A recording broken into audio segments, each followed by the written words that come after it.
police, meanwhile, are searching for who's responsible for opening fire on a group of people who were in the courtyard of a Miami building.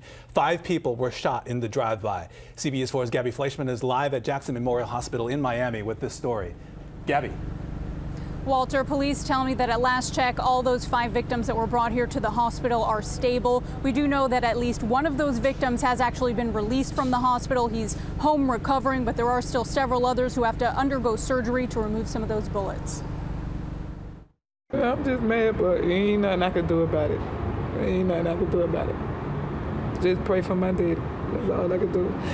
And be by his side. An emotional Antionette Keaton, seen here during happier times with her 54-year-old father, Rodney Keaton, who was shot while sitting outside of his apartment. He was hit like in the back, in the leg, and like right down in his chest. I hear the gunshots. I come down here and see all my friends laid out.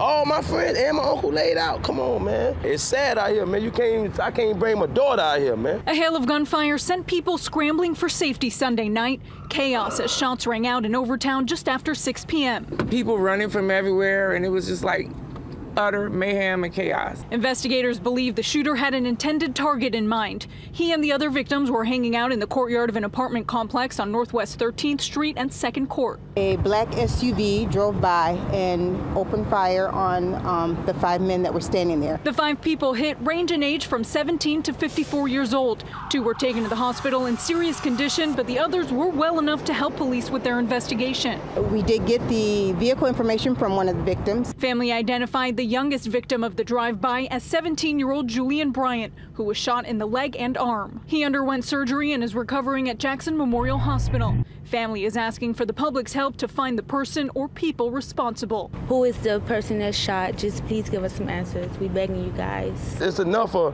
keeping your mouth closed, man, because that could have been your uncle, that could have been your friends, that could have been your brother, that could have been your daddy, it could have been anybody. And investigators are asking any witnesses to come forward so that they can try and track down that black SUV, figure out exactly how many people were inside of that SUV at the time of the shooting, and so that they can try and figure out a motive. We're live from Jackson Memorial Hospital. Gabby Fleischman, CBS 4 News. All right, Gabby, thanks for that live report, and keep it here on CBS 4, both on your TV sets and online, for continuing coverage of the 5 people shot.